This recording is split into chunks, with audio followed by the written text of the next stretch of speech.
Haleluya. Shalom Bapak Ibu Saudara yang dikasihi Tuhan. Jumpa kembali dalam program Infinity Ministry. Tema yang diambil di bulan ini adalah persatuan. Sebagaimana isi daripada doa Tuhan Yesus dalam Injil Yohanes pasal yang ke-17.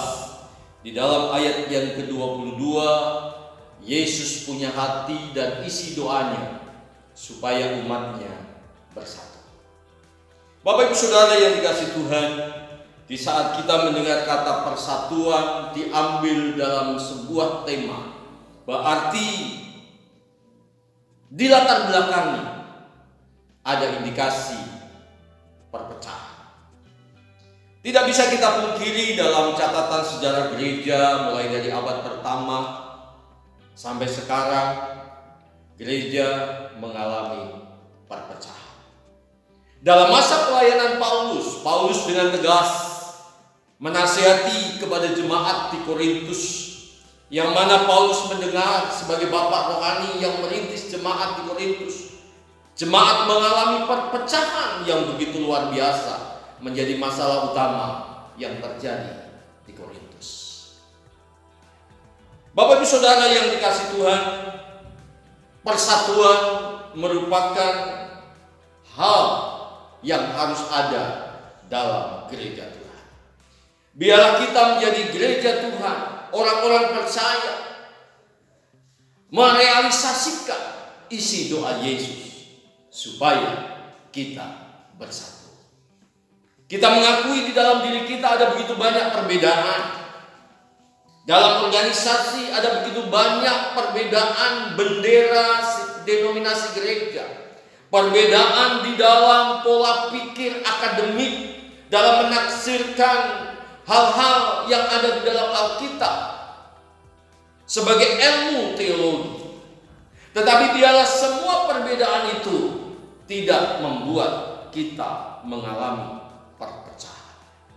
Paulus memberikan nasihat dalam tulisannya, dalam nasihatnya yang ditujukan kepada jemaat di Kolose.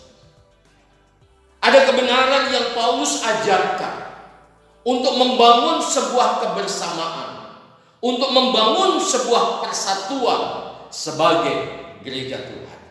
Mari kita melihat di dalam Kolose pasal 3 ayat yang ke-5 sampai ayat yang ke-17. Tetapi ada beberapa ayat saja yang mau saya sampaikan, yang saya bisa dapatkan dan saya bisa bagikan sebagai dasar kebenaran untuk mewujudkan persatuan sebagai tubuh Kristus. Dua dasar hidup yang membangun satu kebersamaan dan persatuan. Di dalam Kolose pasal 3 ayat yang ke-12 sampai ayat yang ke-13. Yang pertama, di dalam ayat ini dikatakan, karena itu sebagai orang-orang pilihan Allah yang dikuduskan dan dikasihinya, kenakanlah belas kasihan, kemurahan, kerendahan hati, kelemah lembutan dan kesabaran. Sabar kamu seorang terhadap yang lain, dan ampunilah seorang akan yang lain apabila yang seorang menaruh dendam terhadap yang lain, sama seperti Tuhan telah mengampuni kamu, dan kamu perbuat jugalah demikian. Hal yang pertama yang saya dapatkan atas nasihat Paulus jemaat di Kolose adalah dasar untuk membangun sebuah kebersamaan atau persatuan. Yang pertama adalah mengakui status kita. Sadar siapa kita. Ayat 12 katakan kita adalah umat pilihan Allah yang telah dikuduskan, yang telah dikasihi Allah. Oleh sebab itu kenakanlah. Lah, kata kenakanlah dalam bahasa Yunani adalah endino, memiliki satu konsep perubahan. Kita sebagai manusia baru, manusia lama kita tinggalkan dan kita sebagai ciptaan baru. Kenakanlah, milikilah perubahan hidup seperti yang dikatakan di sini. Di dalamnya ada belas kasihan, kemurahan, kerendahan hati, kelemah lembutan, kesabaran, dan ada pengampunan seorang dengan yang lain. Mengenakan Kristus, memiliki satu pikiran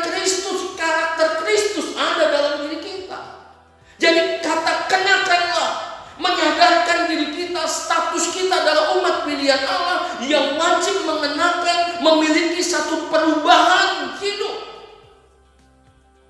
Dan bila mana itu ada dalam diri saudara dan saya, pakaian yang kita pakai adalah pakaian Kristus, yang di dalamnya ada kesabaran, kemurahan, ada pengampunan. Berarti kita bisa menerima siapa saja dari berbagai macam perbedaan. Tidak melihat sisi negatif orang, tidak melihat perbedaan itu menjadi satu penyebab sebuah perpecahan, tetapi perbedaan itu memberikan satu warna baru untuk mengikat sebuah persatuan. Sadar, ingat status kita. Yang kedua, ayat yang ke-14, dan di atas semuanya itu kenakanlah kasih sebagai pengikat yang mempersatukan dan menyempurnakan. Ada kata lagi yang diulang, kenakanlah. Memiliki satu perubahan. Yang kita kenakan adalah kasih. Kasih di sini berbicara kasih agape, kasih Kristus. Biarlah kasih itu yang menjadi pengikat di antara kita.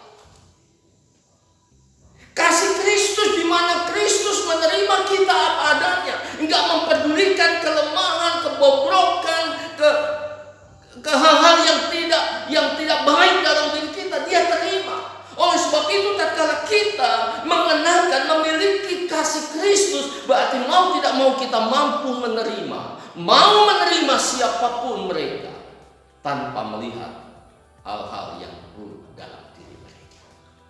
Dua hal dasar dalam surat Kolose pasal 3 yang akan menjadi satu modal membangun sebuah persatuan. Sadar, status kita adalah umat pilihan Allah yang harus mengenakan, memiliki satu perubahan gaya, karakter, sikap hidup kita. Karakter Kristus harus ada. Dan yang kedua, kenakanlah kasih Kristus. Milikilah kasih Kristus dalam hidup kita. Yesus menerima kita apa adanya. Biarlah kita pun mampu menerima siapapun mereka. Orang-orang percaya yang lain, kita bisa terima apa adanya dia. Persatuan menjadi kerinduan kita bersama. Gereja Tuhan bersatu. Firman Tuhan katakan, di mana ada persatuan, di mana ada kesatuan, disitulah berkat Allah dicurahkan untuk saudara dan saya. Puji Tuhan, kiranya firman Tuhan yang kita bisa renungkan saat ini menjadi satu dorongan untuk kita bersatu. Nama Yesus dipermuliakan. Haleluya.